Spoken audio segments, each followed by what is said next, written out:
Hello, everybody, with part two of our talk on world literature. And now we'll talk about Mahfouz in the second part and Darwish in the third part. So, in this part, on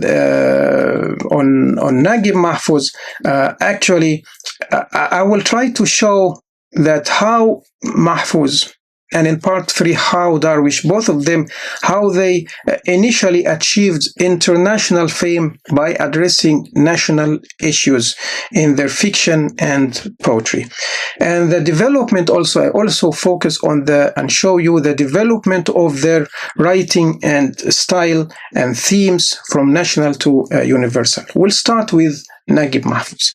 Naguib Mahfouz won the Nobel Prize in 1988, and he said, "I had always suspected that the Nobel was a Western prize. I thought they would never select an Eastern writer." This is in his interviewed by Charles El-Shabrawi in the Paris Review, issue number 129.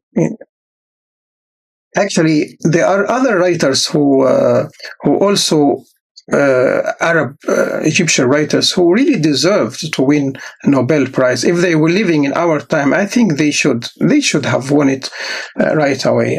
And it's really a mystery how they didn't win.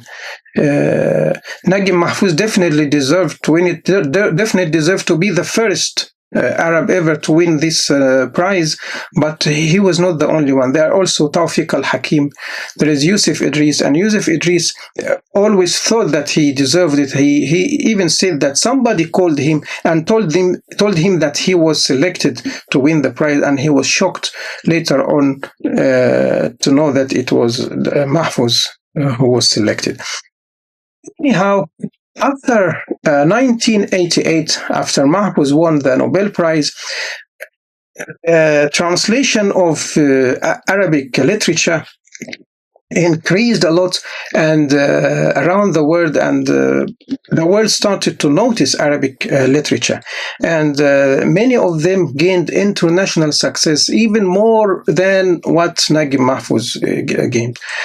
And some of these books, I will not give examples, okay, even though I have prepared some examples, but I don't want to give examples. But many works gained international success and international fame, and they sold more copies, even more than Naguib Mahfouz's novels. But in terms of literature, are they good literature? Is this the right literature that really represents modern Arabic literature? This is the question that we need to ask, and we need to consider seriously, because many of them really lack literary merit. The literary merit of the Egyptian writers who didn't win. Those who didn't win the Nobel Prize, like, as I said, Tawfiq al-Hakim, Yusuf Idris, they both deserve to win that prize. And their works are far better, especially Tawfiq al-Hakim, his works far better than the literary merit and values in his works, far better than the modern and contemporary Arabic works. So actually this international bestseller is not a criterion at all for good quality of literature. And exactly same as the Arabian Nights, I used that example in my first part. I don't want to repeat it again, but the Arabian Nights actually was not considered literature among the Arabs until it gained fame in the West. And so translation here, we can look at translation as misrepresentation of literature. It's a misrepresentation of literature, because when it was translated into French, Italian, English, it was translated into eloquent language. When in Arabic language, it's not written in eloquent Arabic at all. It's full of slang and full of foul language and everything.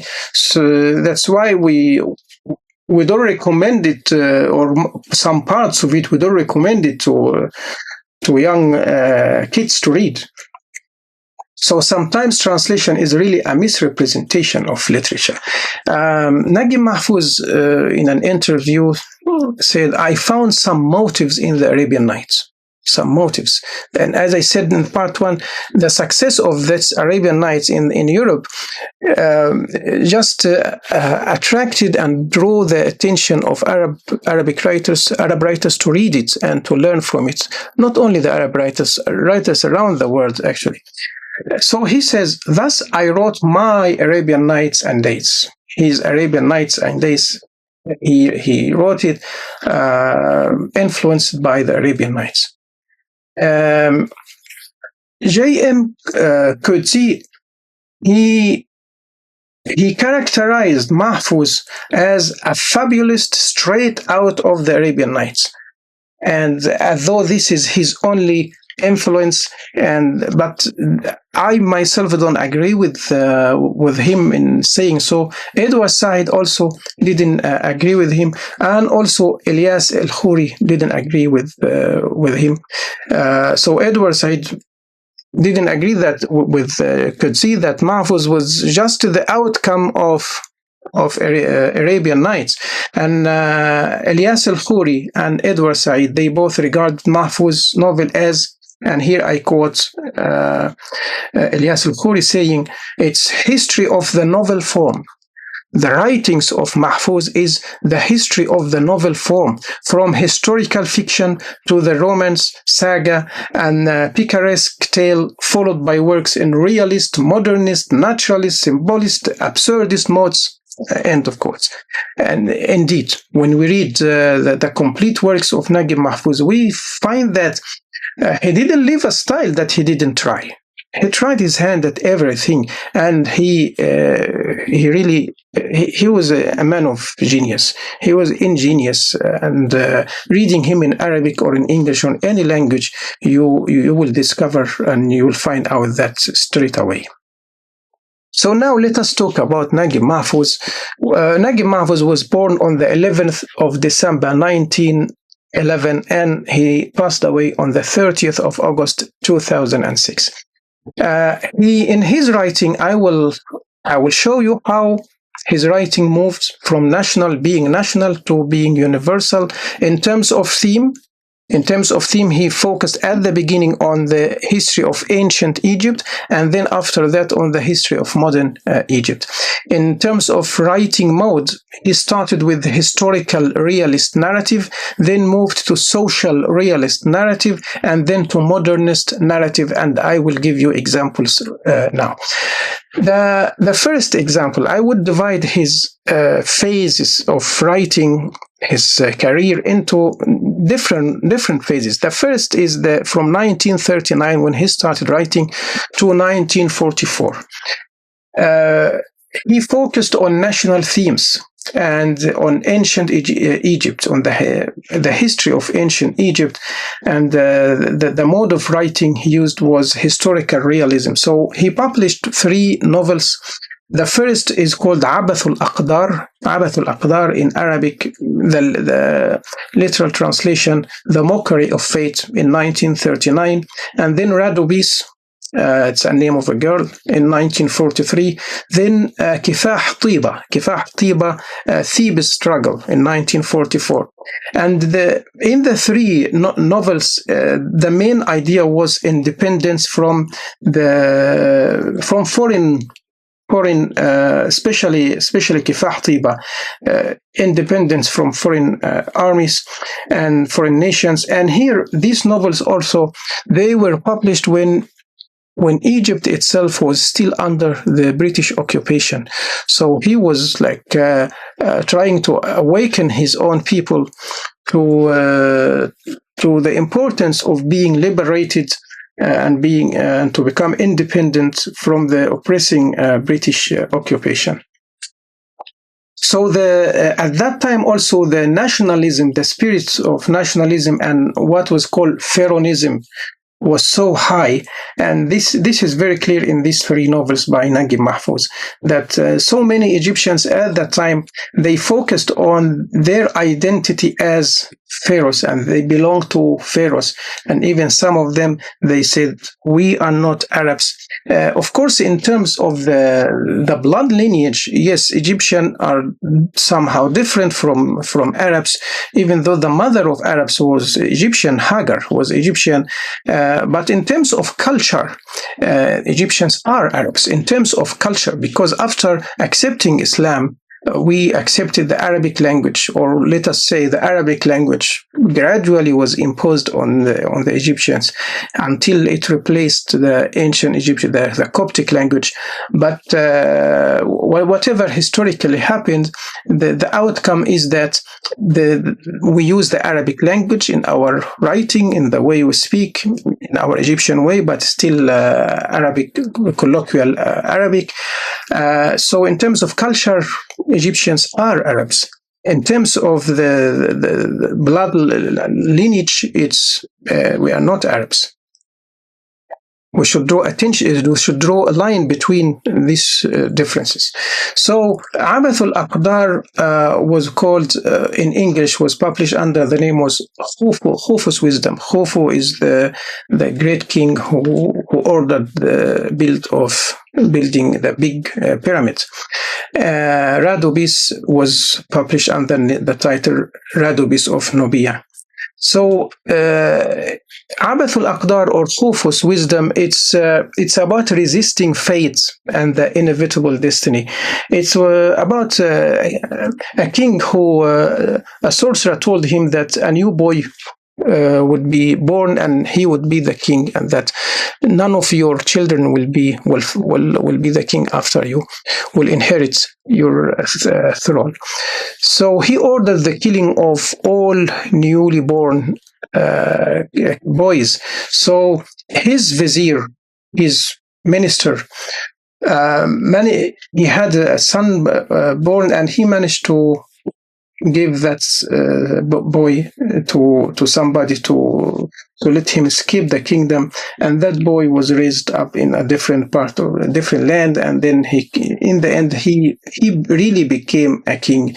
So here Mahfouz is trying to say that resisting fate is useless, and fate will happen no matter how much we resist it. So, and there is divine wisdom in fate. There is divine wisdom in accepting fate. Radubis is also about surrendering to one's fate.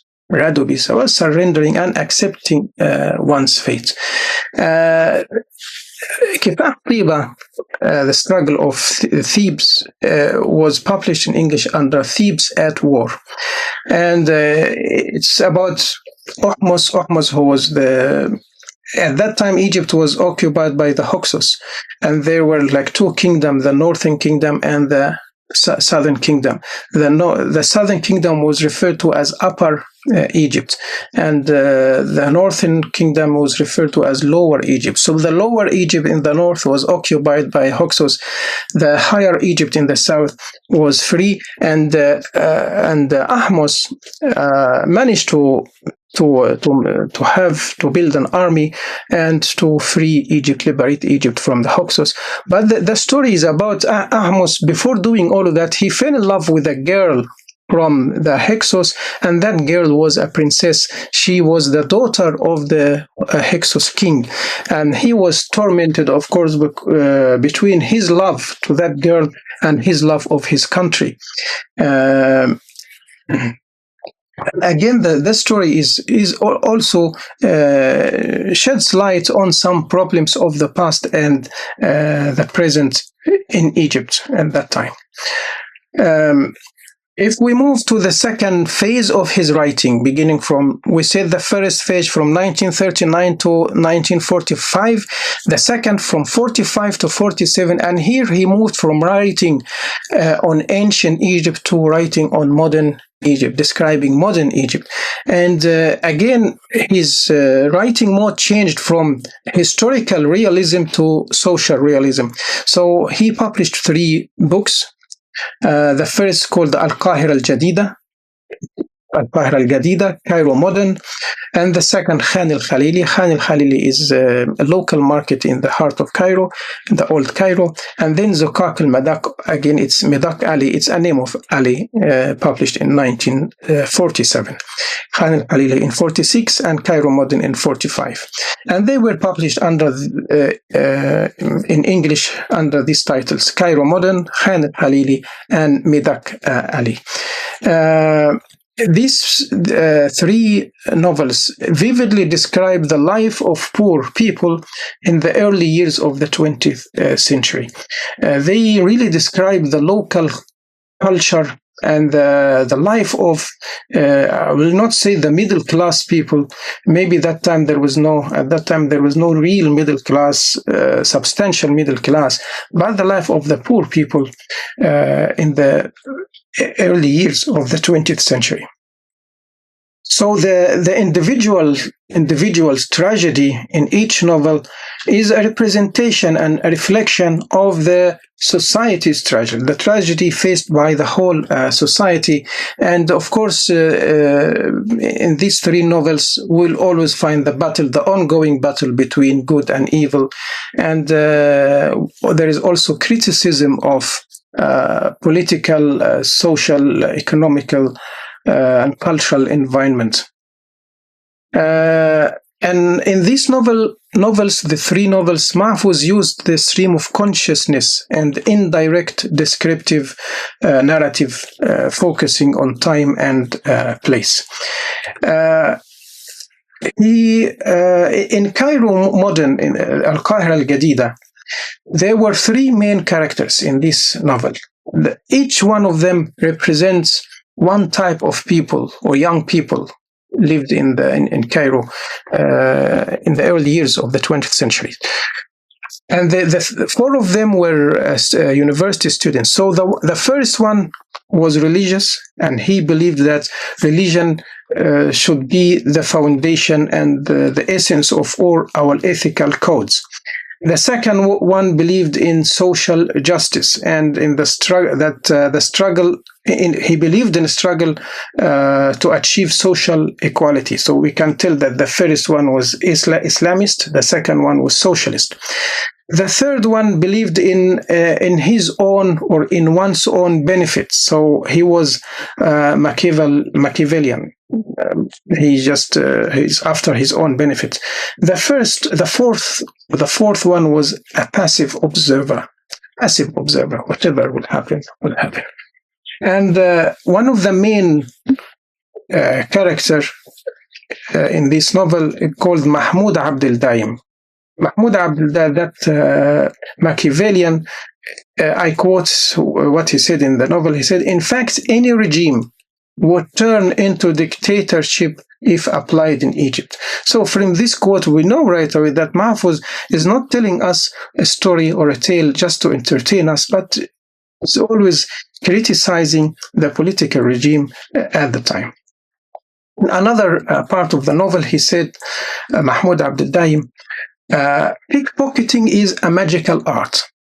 A pickpocket owns what is in people's pockets, and the rulers of this country know this principle very well. So we can see the sharp critique of the political situation at the time. In 1948, we're still with the national theme, and we're still with the modern Egypt, describing modern Egypt. All his novels after that were about modern Egypt, except later on, I will come to this point to explain what novel he used ancient Egypt as a theme. But in this novel that's called As-Sarab, The Mirage, he used a different mode of writing, a psychological realism. Kamil, the protagonist, he said in the novel, "I realized that I will never attain happiness, and that desire to escape will never leave me, but where to escape this time?" Kamil was raised by his mother. His mother was divorced when he was young, and she took meticulous care of him, that he was dependent on her in everything until he was 25 years old. he slept in the same bed. He shared the same bed with his mother. So he couldn't break away from his mother, and he decided, in order to break away from her, he decided to marry a girl he thought he loved. But he was so nervous that he thought that he couldn't have a normal, natural sexual relationship with her, and he saw a doctor, and the doctor told him that he was fine, it's just a psychological problem. And he started to try to find his happiness somewhere else by knowing some prostitutes, and he was fine. And in comes to bed, he was fine with prostitutes. But anyhow, his wife died suddenly, and then his mother. And in another parts here I say, but where to escape? I wish I could be created anew to become someone healthy in body and soul, with no fear or rudeness, someone who would dive into the sea of human life without fear or aversion. So actually it's a person who is in search of happiness without finding it, no matter where he searched with. And it's a psychological study, very interesting. When I say psychological study, I don't want to put you off or to say that the novel is boring or anything and full of psychological terms. Not at all. Not at all. It's very interesting novel, and as I said, psychological realism. So it's interesting as a novel, and whether even if you don't get anything psychological out of it or in it, you will still be able to enjoy it as a novel in its own merit. In 1949, he published another great novel, one of his masterpieces, called Bidaya wa Nihaya, The Beginning and the End. Also modern Egypt, set in modern Egypt, and the writing mode, social realism. This novel also, the main protagonist, Hassanin, who was Machiavellian, very selfish person, he said, I quote, "He who gives in to fate will encourage it to continue doing injustice." And the novel is talking about a poor family moving to a small flat in the basement level. Why? After the death of the father or the head of the family, there is no one to take care of the family, and so the family had to move to a small flat in the basement. And this is, again, it's another critique of the social system of the time. That social system at the time, when the head of the family dies, there is nobody to take care of the rest of the family. And after that, writing and publishing that novel, indeed the Egyptian government introduced new scheme to take care of the poor family who have nobody to take care of them. And there is a scene at the beginning of the novel when they were moving into that small family, and because of the hardship they faced, the mother, she had 3 boys and 1 girl. The mother had to sell her furniture, one piece after another, and one of the pieces she sold was a big mirror. And while the 2 workers were carrying the mirror outside the living room, Mahfouz says that the mirror reflected the ceiling. And while the mirror reflected the ceiling, and while the 2 workers were moving, of course the mirror shook, and the ceiling. The mother saw the ceiling in the mirror, and she saw the ceiling of her new home was shaking as though there was an earthquake. A magnificent scene, and it shows that now, without the head of the family, without her husband, now alone, taking responsibility to take care of the family, the whole family, she feels like the death of the head of the family is like an earthquake that happened to that family. And one of the characters, Hassanin, the youngest brother, he was so selfish that the elder brother, He didn't continue studying but worked illegal stuff like selling drugs and so on, in order to pay for his school.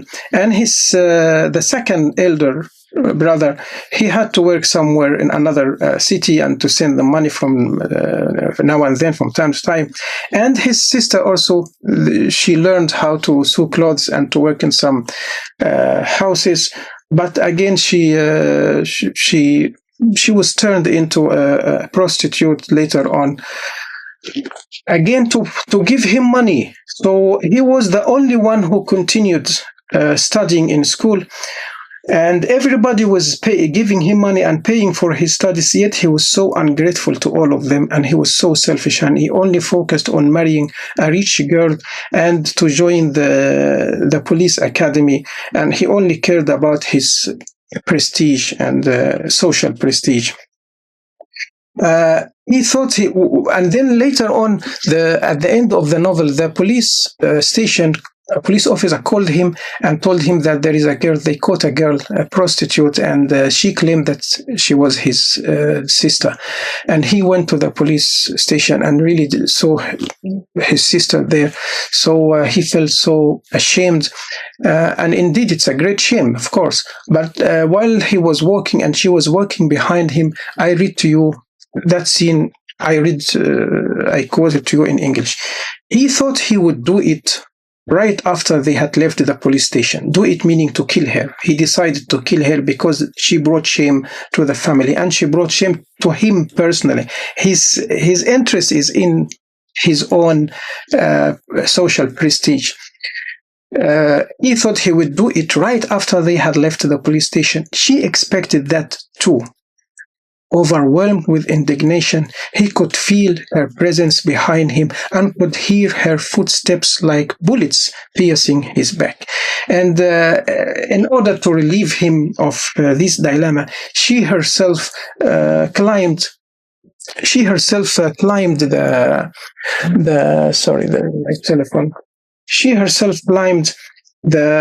the fence of the bridge on the Nile River, and she jumped into the Nile River. And when people managed to get her out, and she was dead, and someone asked him if he knew that girl, and he said, "No, I don't know her." He felt so he felt ashamed of himself. He felt that he was so little, and he started to remember her words and how she sacrificed herself for his education, for him to be educated, and he himself jumped into the Nile River and killed himself. In 1956 and 1957, these 2 years witnessed the masterpieces, the signature of Naguib Mahfouz, his Cairo trilogy. Again, it's modern Egypt and social realism.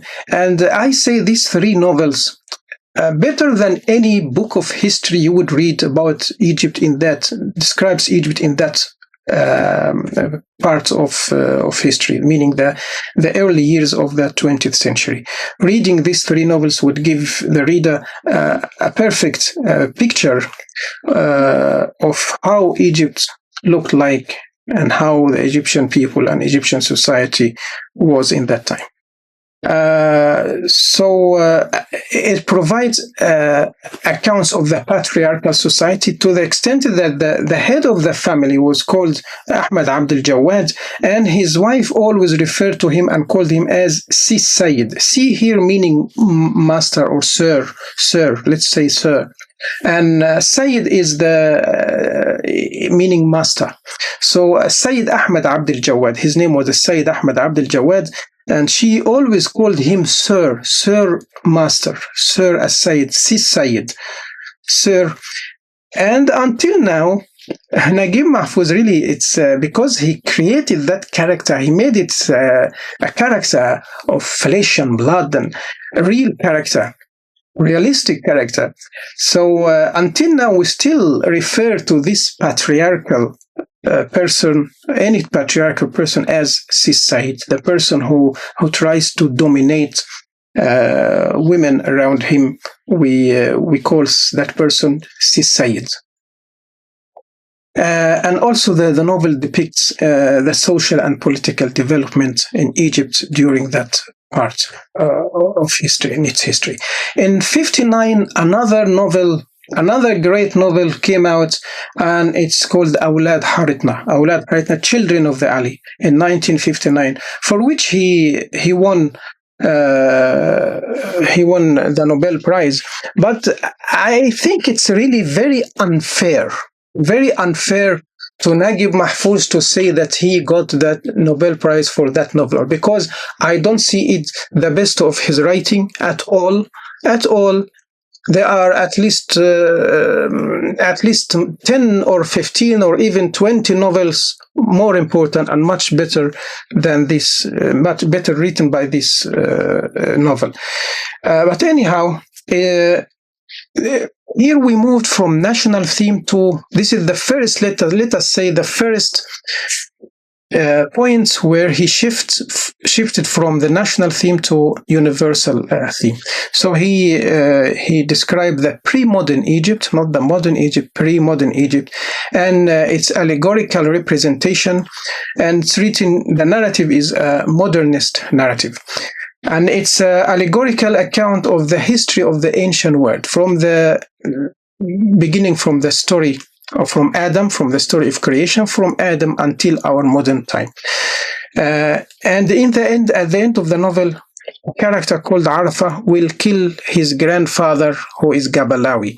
And now I will explain to you the meanings and the symbols of each name in order to know what he means exactly. So, because Arafah here is actually the science, and Gabalawi is God. So it's like in our time, we don't need religion, we need science. Some people understood it this way, even though Naguib Mahfouz said, I didn't mean that. And that's why some fanatic Muslim fanatics really called him non-Muslim kafir, and a young guy attacked him later on. Crazy. Of course, it's really madness.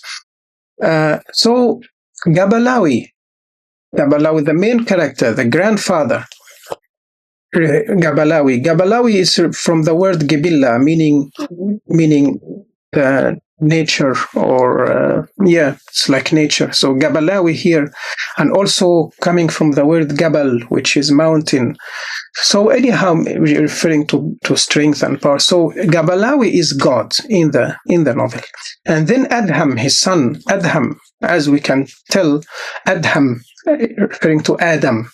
You can feel, even if you are not Arab, you can hear the similarity in the sound. Adam. Idris, another character. Idris is Satan. Idris in Arab, Satan in Arabic is Iblis. So Idris is actually Iblis, meaning Satan. Umayma coming from the words meaning mother. So Umayma is Eve. Adham is Adam. Umayma is meaning Eve, the mother, our mother. Then Galil is the Archangel Gabriel. You can tell the closeness in the sound. Then Gabal meaning mountain, referring to Sinai mountain, on which Prophet Moses, peace be upon him, talked to God. So Gabal is Moses, and Gabal also it's a symbol of strength and power, and to be solid. Rifa'a is Jesus. Why? Because the word Rifa'a, from being ascended, or being lifted up, from highness itself, the word highness. So Rifa'a. So Jesus here, it's Jesus because he was ascended to heaven according to our Islamic faith. Then Qasim is Muhammad, Prophet Muhammad, peace be upon him, because he was nicknamed Abul Qasim, the father of Qasim. So the word Qasim, the character Qasim here refers to Muhammad.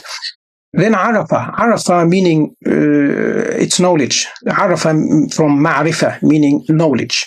So Arafa the magician in the novel is actually science, and what Mahfouz wants to say that science will prevail in our society is what we need in our society, but he didn't say that on the expense of the religion, whatever his intention was. Then in 1961 until 1965, he continued with these universal themes, and he returned to talk about modern Egypt.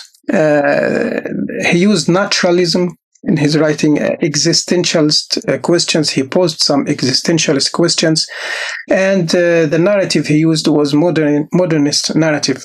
The novel was called The Thief and the Dogs, Al-Liss wal-Kilab, another masterpiece of Mahmoud Darwish. Saeed Mahran is the main character, the protagonist. He seeks revenge from all those who betrayed him, and it's said that this story was inspired by a true story. And he talks in this novel about opportunism in the society in Egypt at that time, and about the absurdity of life when everybody around him betrayed him, almost everybody. And then he wrote another novel, a few novels he wrote depicting the same thing, universal themes set in modern Egypt. And he used for mode of writing, he used modernist narratives and also naturalism, and he posed existentialist questions. The second novel was Autumn Quail, As-Simman wal-Kharif, published in 1962.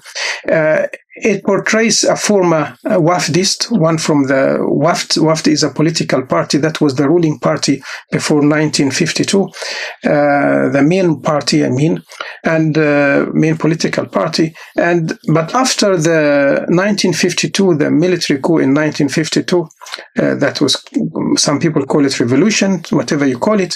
Anyhow, he was neglected, and he didn't find a job for himself, and he didn't find any merit or value or importance for himself to do in life. So he started to search for the meaning of life in general, not only the meaning of his life.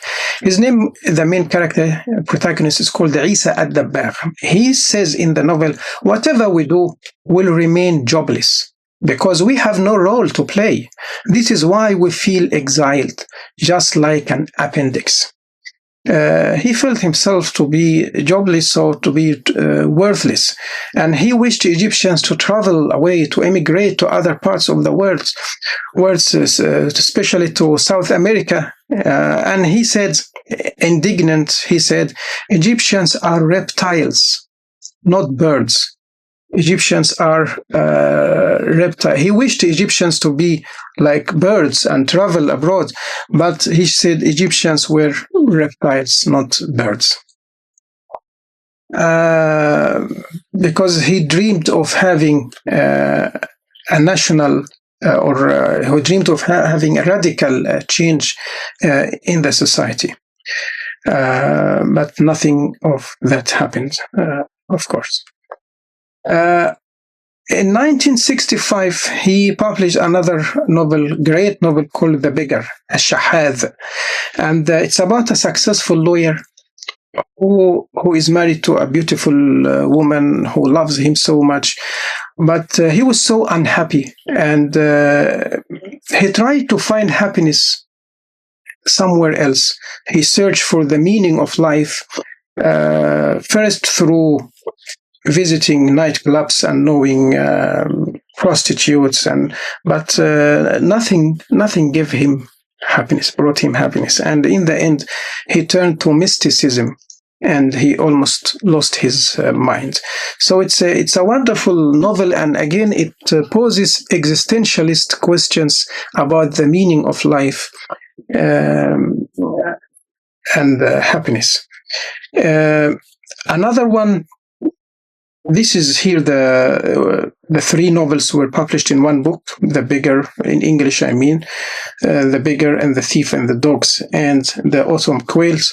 And in these three novels we can see there is a sense of estrangement overwhelming the protagonist in the three novels.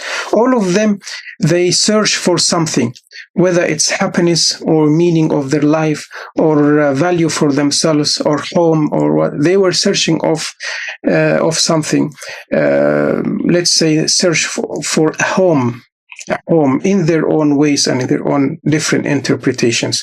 So all of them existentialist questions raised by the protagonist in the novels.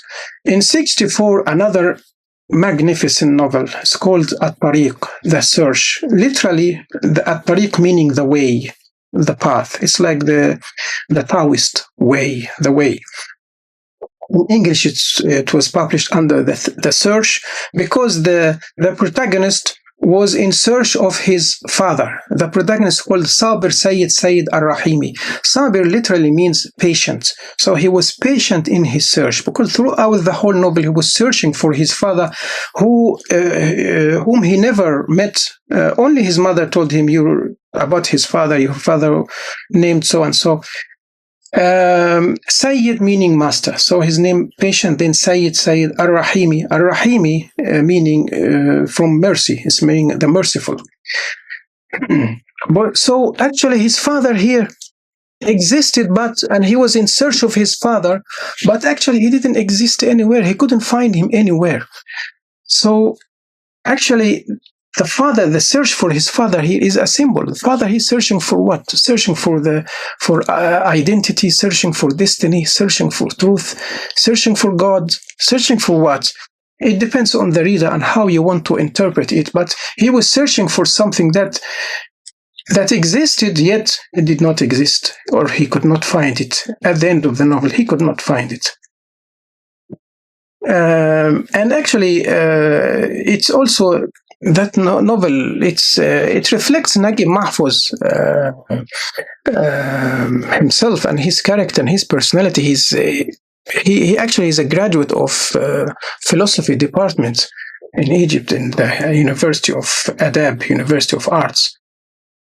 So these philosophical questions always engaged Naguib Mahfouz in his writing, and always were depicted and posed in his writing.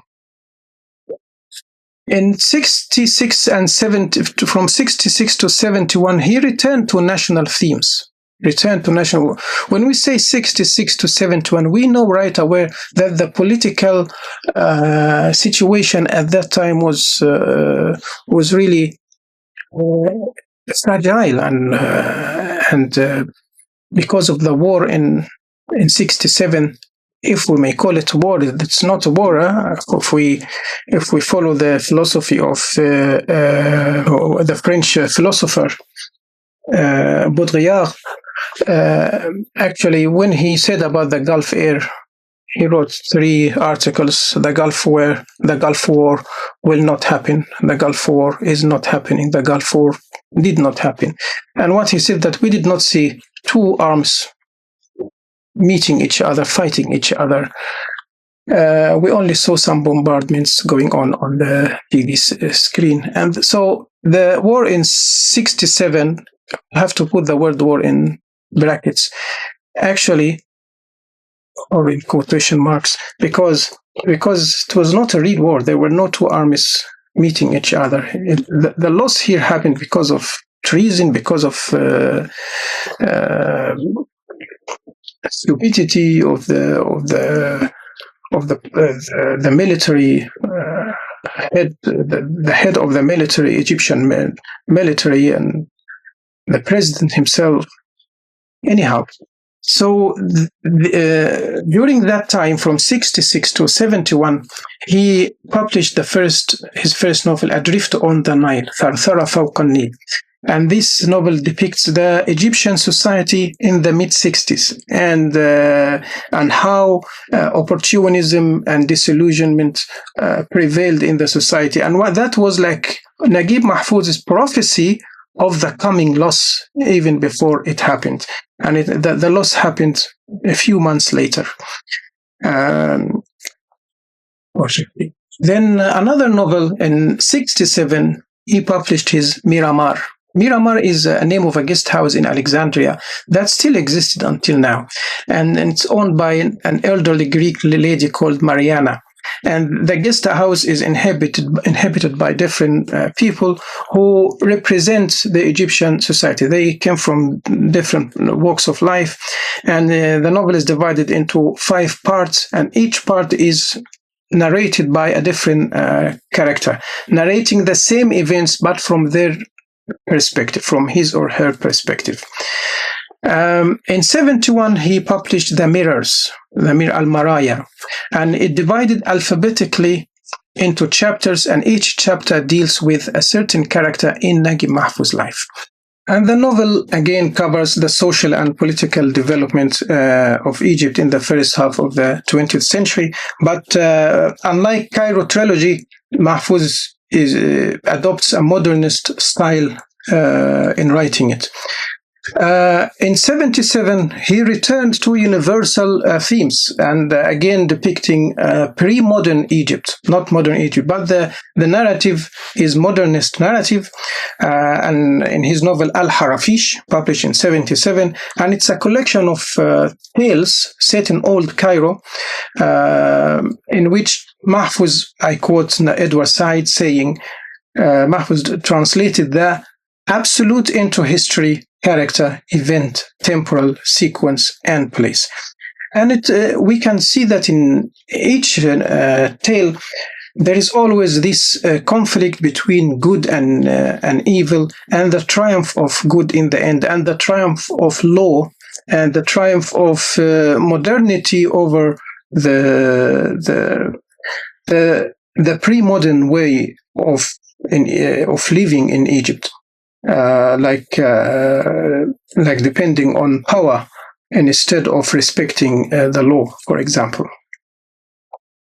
In 85, he published his Al-Aish fil Haqiqa, Akhenaton, Dweller in Truth, in 85, and the theme of the novel again is universal theme, even though the novel is set in ancient Egypt. So here he returns to write about ancient Egypt, and the writing mode, the narrative is modernist narrative. And Akhenaton here, even though he is the main character, of course we know Akhenaton is the Egyptian king or prophet who called his people to worship the sun. The sun was a representation of God, the only one God. And instead of the old gods they worshipped, so turn them from worshipping Amun to worship Aton. So that's why he was called Akhenaton. And the story starts with somebody trying to ask people about Akhenaton, asking so many people about Akhenaton, and everyone gave him a different description of Akhenaton, telling him a different opinion about Akhenaton. And Akhenaton himself did not appear in the novel. So Akhenaton here is like the truth. We all have different versions and different opinions about the truth. And who knows who is right and who is wrong. So it reminds me of Rumi's tale that about the 4 blind people touching different parts of the elephant, and each one of them gave a different description of the elephant. So let me conclude here my talk about Naguib Mahfouz and how his writing moved from national themes to universal themes, and how his literature moved from national literature to become world literature. In terms of setting and themes, he started by writing novels set in ancient Egypt, depicting the history of ancient Egypt, for example, Thebes struggle. And then he moved to write about and describe modern Egypt, the history of modern Egypt, for example, Cairo trilogy and Miramar and so on. In terms of writing mode, he started with the historical realist narrative, then to the social realist narrative, then the modernist narrative, as I explained throughout the lecture. About the universal themes, he started with novels set in ancient Egypt, as I said, like in 85, when he later on moved from writing on national themes to writing on universal themes.